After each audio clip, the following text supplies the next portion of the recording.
Welcome back ATV morning with Farah में खुश आमदीद।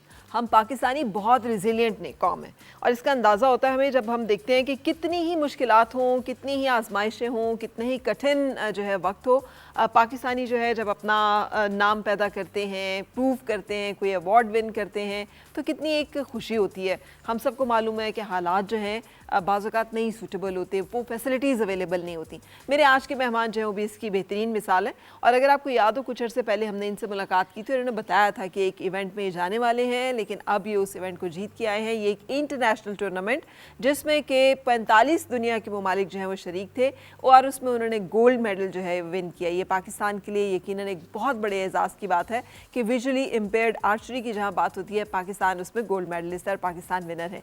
मेरे साथ आज मौजूद है तनवीर अहमद साहब जो कि गोल्ड मेडलिस्ट हैं। अस्सलाम वालेकुम तनवीर साहब, थैंक यू फॉर ज्वाइनिंग। और इसी तरह से आपके कोच को भी हम वेलकम कहेंगे, जनाब मोहम्मद इजाज़ साहब। आप एथलेटिक्स के कोच हैं, पंजाब स्पोर्ट्स बोर्ड के साथ मुंसलिक हैं। अस्सलाम वालेकुम, thank you very much for joining. आपको भी मुबारक हो। आखिर आपके बहुत सारे स्टूडेंट्स में से एक स्टूडेंट जो हैं वो तनवीर। ये असल में मुबारक पाकिस्तान के लिए। हाँ बिल्कुल, अल्लाह ताला ने हम पर मेहरबानी की कि हमारे हाथों हो गया। पूरे पाकिस्तान के लिए मुबारक है कि हम हमारा सब्ज़ इलाली परचम और हमारा पाक तराना वहाँ पे बजा जब हमने इस बच्चे ने गोल्ड मेडल लिया। तो उस वक्त मेरे ख्याल में जो पाकिस्तानी देख रहा होगा उसके तो रोंगटे खड़े हो गए। हाँ बिल्कुल बिल्कुल, मैं वो ये भी जिक्र कर रही थी कि ये प्राइड मोमेंट्स जो हैं, ये प्राउड मोमेंट्स जो हैं, ये बहुत कम ही हम सेलिब्रेट भी नहीं करते इन चीज़ों को। खामोशी से ही आप जीत के आ गए, कुछ हमें बहुत हलचल नहीं नज़र आई, कुछ पता नहीं चला कि इतना आपने गोल्ड मेडल भी जीत लिया। इंटरनेशनल लेवल पे तो काफ़ी हलचल हुई है और जितने कंट्रीज आए थे सब ने जो है अप्रिशिएट भी किया। अनफॉर्चुनेटली यहाँ पे कुछ हिलजुल नहीं हुई, लेकिन यहाँ पे और बहुत सारी बुरी खबरें जो है उसको फैलाने में ऐसा चल रहा था। लेकिन अल्हम्दुलिल्लाह बड़ा अच्छा जो है इवेंट बहुत अच्छा रहा। वहाँ के लोग बहुत सपोर्टिव थे। इवन हमारे जो कोलीग्स थे वहाँ पे जो मुख्तलिफ कंट्री से आए हुए थे उन्होंने बड़ा इनकरेज किया कि आप इवन के विदाउट कोच आए हुए हैं और इतना अच्छे तरीके से परफॉर्म कर रहे हैं। आपके साथ नहीं, मेरे साथ नहीं थे कोच। आप अकेले गए हैं? जी अकेला गया था। वो भी बड़ा मुश्किल गया हूँ क्योंकि लैक ऑफ स्पॉन्सर्स की वजह से। जस्ट एक स्पॉन्सर था हमारे पास, CBM एक इंटरनेशनल ऑर्गेनाइजेशन है जो डिसेबिलिटीज़ पे काम करती है और 30-40 कंट्रीज़ में वो काम कर रहे हैं। उन्होंने मुझे सपोर्ट किया कुछ हद तक, तो मैं इस काबिल हुआ कि मैं वहाँ पे जाऊँ। और बाकी मेरी अपनी एफ़र्ट थी। एक तो एफ़र्ट हम ग्राउंड में करते हैं और दूसरी एफ़र्ट ये थी कि फ़ाइनेंशली भी खुद ही कोशिश की गई वहाँ तक पहुँचें। और फिर कोच भी अवेलेबल नहीं था, फिर वहाँ से वॉलंटियर लिया और हमारे नॉर्वे की एक एथलीट थी, उन्होंने अपने कोच को जो है फाइनल में मुझे दिया कि आप इनके साथ ये आपके साथ स्पॉटिंग करेंगे। और अच्छा ये देखिए, हम थोड़ा सा for viewers understanding and for my understanding, हम एक ऐसे टूर्नामेंट की बात कर रहे हैं जो विजुअली इम्पेयर्ड लोगों का टूर्नामेंट है। असिस्टेंस आपको ज़रूरी चाहिए है वहाँ पे साथ, और चूंकि आपके पास स्पॉन्सर नहीं है तो आपके साथ कोई भी बंदा मौजूद नहीं है। 2 असिस्टेंट ज़रूरी होते हैं। अच्छा, और आपके पास एक भी नहीं है? एक भी नहीं था। देन मैंने उनसे रिक्वेस्ट की, जो इवेंट ऑर्गेनाइजर थे, तो उन्होंने मुझे प्रोवाइड किए। एक दिन के लिए मेरे पास आए थे मुझे, बल्कि एम्बेसी ने कॉल की, पाकिस्तानी एम्बेसी ने, तो वो एक दिन के लिए आए थे। उनको मैंने बताया कि कल मेरा फाइनल है, तो अगर आप आ जाएंगे तो मेरा भी मैं भी बूस्टअप होऊंगा और मुझे हेल्प भी मिल जाएगी आपकी तरफ से। तो पाकिस्तान एम्बेसी ने आपको बल्कि एम्बेसडर ने मुझे कॉल भी की थी, आई थिंक आयशा नाम था उनका। अच्छा, ये चेक रिपब्लिक में अच्छे काम कर रहे हैं, इसका मतलब पाकिस्तानी काउंसलर तो बहुत सारी जगहों पे तो जवाब भी नहीं देते। जब गोल्ड मेडल मैच था तो no one is there to help me. Last day कोई भी नहीं आया? जी नहीं आया, जबकि पता था कि आप क्वालिफाई कर चुके हैं गोल्ड मेडल के लिए। बिल्कुल। अभी हम तारीफ कर ही रहे थे, आपने दुरुस्त कर दिया। मैंने थोड़ा सा दुरुस्त किया। अच्छा, लेकिन ये तो बहुत चैलेंजिंग है। क्यों फिर इतनी स्ट्रगल कि आप अपने पैसे पहले लोगों से मांगना ही है ना, स्पॉन्सर्स के पास आप जाते हैं, आप उन्हें रिक्वेस्ट करते हैं कि वो आपको फंड करें, स्पॉन्सर करें। असल स्पोर्ट मेरा पैशन है। मैं पहले भी स्पोर्ट्स खेलता रहा हूँ, क्रिकेट खेली है मैंने, एथलेटिक्स खेली है। और ये गेम ऐसी है कि आप जितना आप खेलते जाते हैं आप उससे और ज़्यादा अमेज़्ड होते जाते हैं और आपका दिल करता है आप और शूटिंग करें।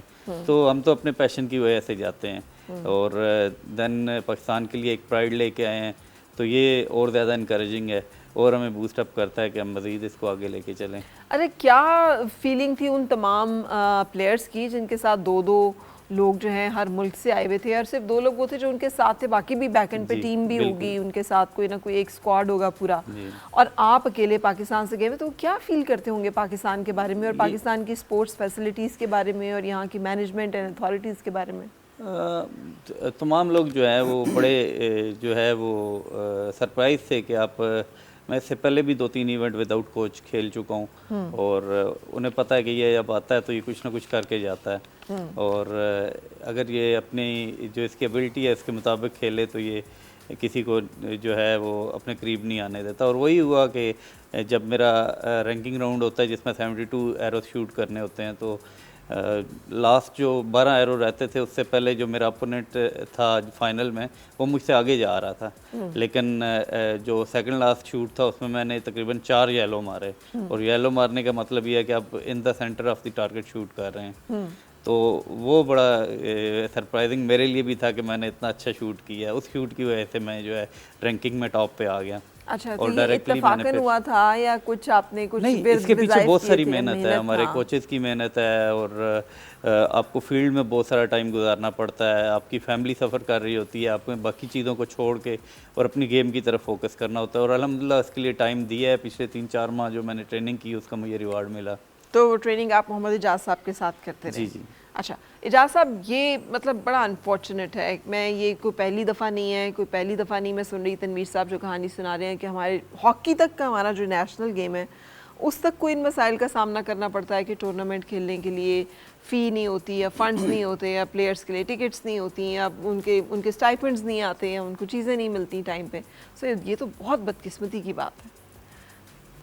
मेरे लिए ये शॉकिंग नहीं, क्योंकि फैमिली बेस पे हम पाकिस्तान बना है तो पहला गोल्ड मेडल मेरे वालिद साहब ने लिया अपने मुल्क के लिए। तो 36 इंटरनेशनल गोल्ड मेडल लिए, 15 सिल्वर लिए, 12 ब्रॉन्ज लिए। आपके वालिद साहब ने? मेरे वालिद साहब अब्दुल खालिद साहब अब्दुल नाम है खालिद जिनका, साहब। ठीक है। और फैमिली से 9 लोग इंटरनेशनल हैं, 2 ओलंपियन हैं और इस चीज़ से हम यूज्ड हुए।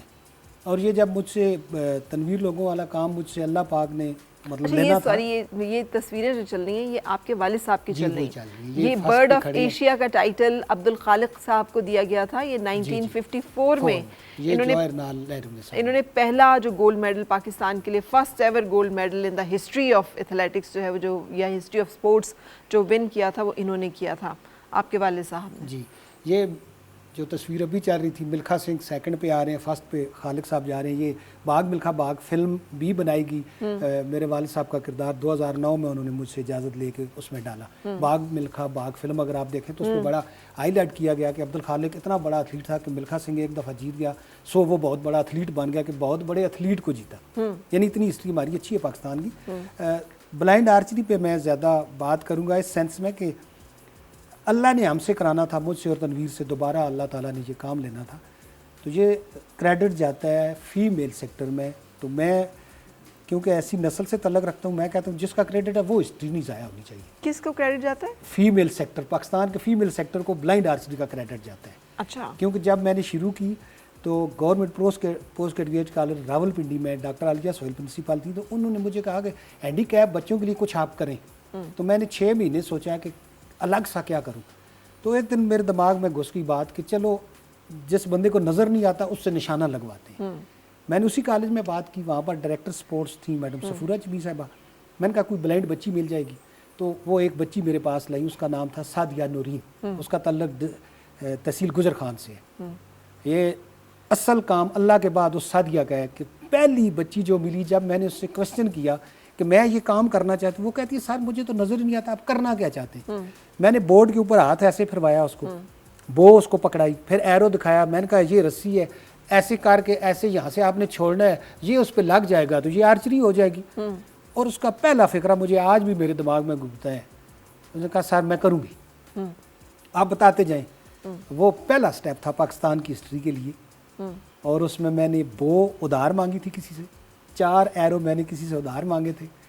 गवर्नमेंट पोस्ट ग्रेजुएट कॉलेज में मैंने स्टार्ट किया तो 13 गर्ल्स ने मेरे साथ ब्लाइंड्स ने आर्चरी शुरू कर दी। ठीक। आगे मैं क्योंकि ये विजुअल इम्पेयरमेंट का लेवल उनका ये था कि वो कंप्लीटली कंप्लीटली वो नहीं देख सकते, कोई भी नहीं देख सकता। सही। और ना ही मज़े की बात यह है मैडम कि मुझे नहीं पता था कि ये दुनिया में हो रही है।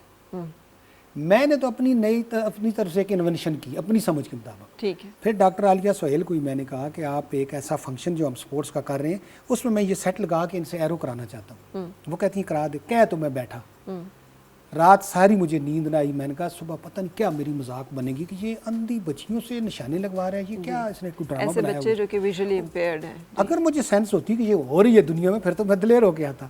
खैर मैं सुबह जब मैंने शुरू किया और नवंबर का महीना था, नवंबर में मेरा पसीना यहाँ से यूं पिंडी में, लाहौर में नहीं था या कराची में नहीं था, पिंडी में यूं गिर रहा है उस खौफ से कि ये कहीं ड्रामा ना बन जाए, दुनिया में कहीं मुझे कोई चैलेंज ना कर दे। 5 एरो टोटल हम चला सके, 14 टीवी चैनल ने हमें कवर किया। उसमें समा, ATV और ये सारे शामिल थे, मास वाइज जियो के, मुझे अच्छी तरह याद है। वो 5 वो एरो चलने के बाद रात को मुझे पता चला कि ये तो नया काम हो गया है, नई हिस्ट्री हो गई है और आप दुनिया के पहले चंद बंदों में हो गए हैं जिन्होंने ब्लाइंड आर्चरी कराई है। रात को गोबोल पे किसी ने डाल दिया, वो भी हमारा एक दोस्त है दुनिया अखबार में, उसने डाला, वो शूट उसने मुझ तक भेज दिया, तो वो मुझे समझ लग गई। फिर तनवीर साहब आ गए मेरी एक क्लास में, तो मैंने वहाँ ये बात सुनाई इसी तरह जिस तरह आपको सुनाई। तो ये मेरे पीछे लग गया। इसने कहा, मैंने कहा आपको नज़र कितना आता है? कहता मैं यहाँ तक आइडेंटिफाई कर सकता हूँ, 2-3 मीटर तक, इससे आगे मुझे कख पता नहीं। मैंने कहा चलो फिर आप कर सकते हो, आ जाना। मैं टाल गया, सच से मैं रह नहीं सकता। मैंने कहा वैसे 4 दिन आएगा, टाइम वेस्ट करेगा। 10 दिन गुजरे, ये फिर आ गया बिस्तरा बोरी उठा के, सर जी मैंने आर्चरी करनी।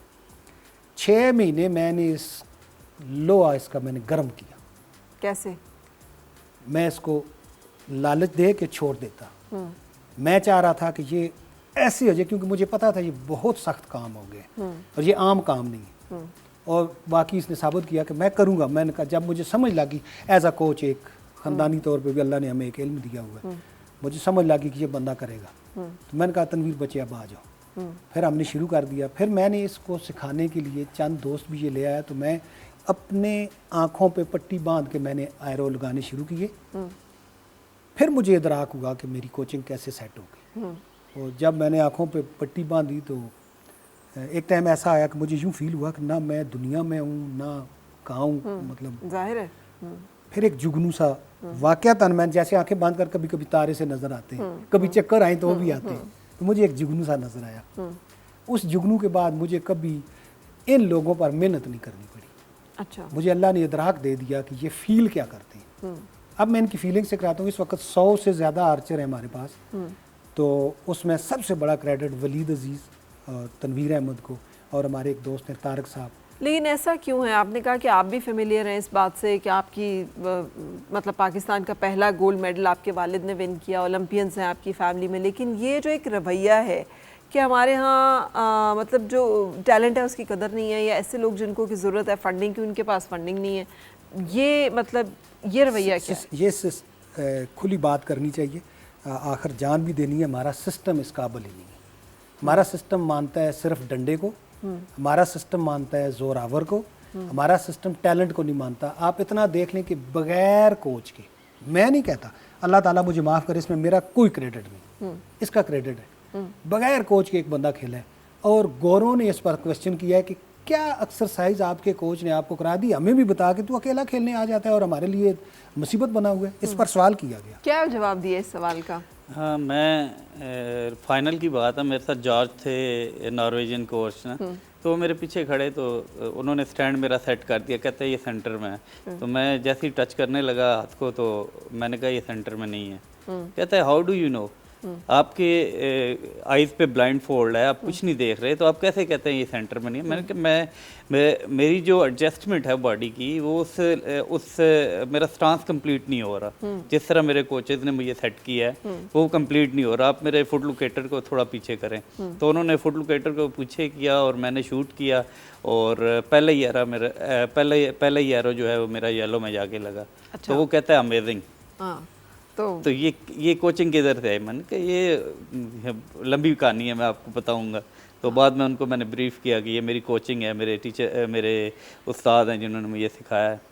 तो अल्हम्दुलिल्लाह, और मज़े की बात यह है कि ये ट्रेनिंग में भी जब से मैंने ख़ुद से शूट करना सीखा है, तो ये बहुत कम मुझे छेड़ते हैं ट्रेनिंग में भी, कहते हैं आप अपने फ़्लो में अपनी शूटिंग करें। तो अल्हम्दुलिल्लाह उसमें कामयाबी मिलती है।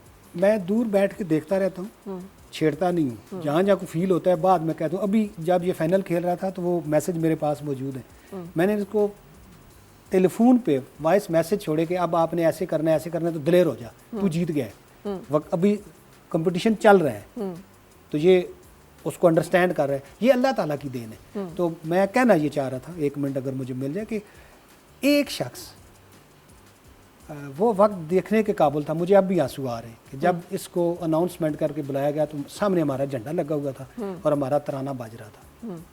तो जब ये पाकिस्तान पहुंचा तो एक बंदा भी पूछने वाला नहीं। ये सिस्टम में खराबी है, इसलिए मैं शॉकिंग नहीं होता। मुझे पता है ये होना है, इसको भी मैंने तैयार किया हुआ है कि दलेर है, हमने अपनी तारीख बना देनी है और ये अल्लाह ने हमारे ज़िम्मे लिख दी है जी। तो अल्लाह हमसे ही करवाएगा। अच्छा, तो मेरी बात सुनिए, इतने बड़े बड़े इदारे हैं, इतने तनख्वाहें जो हैं वो जारी होती हैं उन इदारों में, लोग इतने पर्क्स, गाड़ियाँ देखें आप सेक्रेटरीज़ की, और जो सारी दुनिया जिस पे बात कर रही है कि मतलब क्या क्या नहीं मिलता, मुफ्त के बिजली के बिल तो मतलब पेट्रोल और गाड़ियाँ, इस चीज़ के लिए कि आप जैसे लोग जो हैं उनकी मुआवनत हो सके, उनकी सरपरस्ती हो सके, इदारे इसलिए बने हैं। अगर ये नहीं हो रहा तो फिर क्या हो रहा है और क्यों? पाकिस्तान में आर्चरी असल हमारे यहाँ एक ही चीज़ है, चाहे आप स्पोर्ट्स सेक्टर देख लें, कोई भी जगह देख लें, जो लोग एक दफ़ा आके बैठ गए हैं उन्होंने अपनी इजारादारी बना ली है। कुछ इस तरह के मिसहैप अगर फेडरेशंस के दरमियान में भी हो जाए तो आपकी फेडरेशन कोई है? जी है, पाकिस्तान आर्ची फेडरेशन है, वो हमें सपोर्ट भी करते हैं। अच्छा। और वर्ल्ड आर्ची से उनका इलाक भी है। तो फिर और आपको क्यों नहीं सपोर्ट किया? वो टेक्निकल बुनियादों पे हमें करते हैं, फाइनेंशियली आज तक उन्होंने हमें सपोर्ट नहीं किया। ये कौन सी सपोर्ट होती है टेक्निकल बुनियादों पे? असल हमारी नॉमिनेशन जाती है, मैं आपको बताता हूँ, जब एनओसी ना दे हम खेलने नहीं, एनओसी ने दे हम जा नहीं सकते। और वो ये भी उनकी मेहरबानी है कि वो एनओसी दे देते हैं। एक बात जो अगर वो एनओसी नहीं देंगे तो उनके अपने होने का क्या जवाब है कि अगर आपने एनओसी भी नहीं देना तो तुसी नहीं कर रहे हो। मेरे एक फ़ोन पे जनरल साहब ने हमेशा कहा कि आप सिर्फ एक लेटर लिखा करो, किसी को मिले ना मिले, हमारे बच्चे को एनओसी ज़रूर मिलती है। अच्छा, अब इस पे भी शुक्रगुजार हैं कि एनओसी मिल जाती है। कुछ शुक्रगुजार है, उसके बगैर हम खेल नहीं सकते। देखें ना ये जो और कैसे सवाल ये है कि अगर वो एनओसी नहीं देते तो बंदा उनसे पूछे कि अच्छा एनओसी तो चले आप नहीं दे रहे, एक एनओसी ही देनी है आपने, वो भी आप नहीं दे रहे, तो फिर तुसी की कर रहे हो? ये तो कुछ भी नहीं, मैं आपको बताऊं कि दुनिया के सामने आए ना, वो ना देते तो हम दुनिया के सामने। क्या बात है। देखिए मैं आपको कह रही हूँ पाकिस्तानी बहुत रिजिलियंट कौम है, हम हर चीज पे देखिए हमें बहुत सवाब मिलेगा। बस हमारे असल आप स्पोर्ट्समैन को सपोर्ट करें ना, आप गेम को सपोर्ट करें। जो बंदा आपके लिए अवार्ड लेके आ रहा है आप उसको सपोर्ट करें। मैं पंजाब जाने से पहले पंजाब स्पोर्ट्स बोर्ड को मैंने अप्रोच किया कि मुझे इस इवेंट के लिए सपोर्ट करें। देन उन्होंने कहा जी कि आप जो है एफिलिएटेड नहीं है। भाई आप मुझे ये बताएं, दुनिया मान रही है मुझे, मैं वर्ल्ड नंबर 2 रहा हूँ 2022 में। हाँ। आप कहते हैं मैं एफिलिएटेड नहीं हूँ या मेरी ऑर्गेनाइजेशन एफिलिएटेड नहीं है। एफिलिएटेड का मतलब क्या है? एफिलिएटेड यानी कि जो उनके पास से लोग बैठे हुए हैं आर्चरी के पंजाब में, वो उनको नहीं मान रहे। वो कह रहे हैं जी कि हम इसको नहीं मानते, हम पाकिस्तान आर्चरी फेडरेशन को नहीं मानते। तो ये क्या है? ये आपस के झगड़े हैं। ये आपस के झगड़े हैं, पिस कौन रहा है? प्लेयर पिस रहा है। ये झगड़े मैंने हॉकी फेडरेशन के भी सुने, आपके भी सुन रही हूँ, और भी मुख्तलिफ फेडरेशन जो हैं उनके यही मसले और मसाइल जो हैं ये चलते रहते हैं। मुझे तो समझ नहीं आती ये तो कि हो क्या रहा है। हायर कमांड को इसको सोचना है ना, जो ऊपर बैठे हैं, हमारे सेक्रेटरीज बैठे हैं, हमारे मिनिस्टर्स बैठे हैं, कि भाई कौन परफॉर्म करके आ रहा है, किसके पास टाइटल्स हैं, हमने किसको सपोर्ट करना है। राइट। अच्छा तनवीर, हमारी आर्चरी में हमारी जो दूसरी टीम है जो कि विजुअली इम्पेयर्ड नहीं है, उन्होंने भी कोई टाइटल विन किए हुए हैं, मेडल विन किए? मेरा नहीं ख्याल, शायद कोई एशियन लेवल पे कोई हो उनके पास मेडल, साउथ एशियन लेवल पे, not in on Asian, may be south Asian पे है। नहीं अभी तक नहीं। और सिर्फ विजुअली इम्पेयर्ड आर्चरी है जिसमें कि हमारे पास वर्ल्ड लेवल का ये टाइटल मौजूद है। 7 मेडल है हमारे पास, एक नहीं है। अच्छा, हमारे पास जो पहला मेडल है ना, उसकी भी तारीख बड़ी प्यारी है। अच्छा, एक अमेरिका में एक यूनिवर्सिटी ने ऑनलाइन ऐलान कर दिया कि विजुअल इम्पेयर्ड लोग ऑनलाइन खेलें और हमारे टाइम के साथ टाइम एडजस्ट करें, कैमरा अपना ऑन करें, खेलें, हमें तस्वीरें भेज दें। ठीक है। हमने वो लियाकत बाग स्पोर्ट्स कॉम्प्लेक्स में लगाया सेट, 2 लड़कियां गालबन और 2 लड़के, हम 4 लोगों को, मैं अकेला कोच हूँ, हम करा रहे हैं, हम अपनी वीडियो बना के भेज रहे हैं। उसमें तनवीर अहमद गोल्ड मेडल हो गया, दुनिया के बहुत सारे आर्चर लड़े, हम भूल भाल गए। 3 महीने बाद तनवीर अहमद मेरे पास ट्रेनिंग के लिए पहुंचता है, तो इधर इस्लामाबाद से ही होके गया, तो कहता है सर अमेरिका से एक मेरे नाम पार्सल आया है, तो वो इतना लंबा और इतना चौड़ा है ना, तो सख्त सा है। मैंने कहा क्या है, खोल ना। कहता मैंने लिए ही नहीं। मैंने कहा क्यों? कहता वो 4500 रुपया मांग रहा था। मैंने कहा इधर ले पैसे, जल्दी जा ले। कहता सर छोड़ें। और मैं कहा पागल, ले तो सही, अल्लाह जाने उन्होंने क्या भेजा है हमें, देखें तो सही ना। कहते थोड़ा सा अयूज भी है वो, उसमें कुछ कपड़ा टाइप भी है। मैं कहा फिर ले ही ले, फ़ौरन उसको फ़ोन कर, वो वापस ना चला जाए। इसने फ़ोन किया, हम गए, वो ले आए। जब हमने खोला उसमें एक टी शर्ट थी उनकी स्पॉन्सर्स की, और एक गोल्ड मेडल था। वो इतना लंबा और इतना चौड़ा गोल्ड, पहला गोल्ड मेडल हमने ऑनलाइन इस तरह लिया है। फिर एक बात मैं कहना बड़ी ज़रूरी समझता हूँ, क्योंकि फिर भूल ना जाऊँ, थोड़ा भूल जाता हूँ। जो हमें सबसे ज़्यादा मिला है ना, हमें मीडिया ने बहुत अप्रोच की है। किसी भी टीवी चैनल ने हमें कभी भी नहीं छोड़ा। जब कहा है वो आए और हमें उन्होंने मंजर आम पर हमें वो लाए। वरना हमारे साथ ये होता कि जंगल में नाचा मोर किसने देखा। मीडिया का मैं बहुत शुक्रगुजार हूँ, ना सिर्फ ए टीवी का नहीं। सबसे पहला प्रोग्राम हमारा, मेरा केटू ने किया था, कैफान या क्या नाम है उनका। सबसे पहला प्रोग्राम हमने उनके अंदर, यहाँ अंदर करके अंदर सारे एरो चलाए, नबीना बच्चियों के और बच्चों के। तो मैं मीडिया का स्पेशली थैंकफुल हूँ कि हमें वाकयातन, बगैर लगी लिपटी मैं कहूँगा, कि हमें अगर इतना ज़्यादा बूस्ट किया है तो मीडिया चले, थैंक गॉड के कोई चीज़ ऐसी है जिसकी कि आप मतलब तारीफ़ भी कर सकते हैं। कि उसमें आप भी तनवीर करेंगे तारीफ़, आपके ख्याल में क्या रोल उतना रहा है जितना कि रहना चाहिए एप्रिसिएशन का? मीडिया उस वक्त क्यों नहीं, एयरपोर्ट पे क्यों नहीं खड़े थे सब लोग फिर रिपोर्टिंग करने के लिए कि जनाब हमारे गोल्ड मेडल विनर आ रहे हैं? न्यूज़ रिपोर्टिंग तो ये भी है ना कि आप लोग वहाँ पे इस्तकबाल के लिए खड़े हो। क्रिकेट टीम अब बेचारी मुंह छुपा के कहीं दूर दूर भी उतर रही हो, तो वहाँ पे भी ये रिकॉर्ड कर रहे होते कि देखें ये आगे हैं, ये आगे हैं। इस गेम को इतना फरोग नहीं मिला, इसलिए ये थोड़ा सा इग्नोर किया जा सकता है। देख रहे इजाज़ साहब जो है वो फिर उनकी कोई ना कोई जस्टिफिकेशन आ गई है कि ये इसकी वजह ही है। एनीवे, हम ब्रेक लेंगे और ब्रेक के बाद हम फिर आपसे मिलते हैं। और मिलके गुनगुनाए हैं गुमशुदा जो खुशियाँ।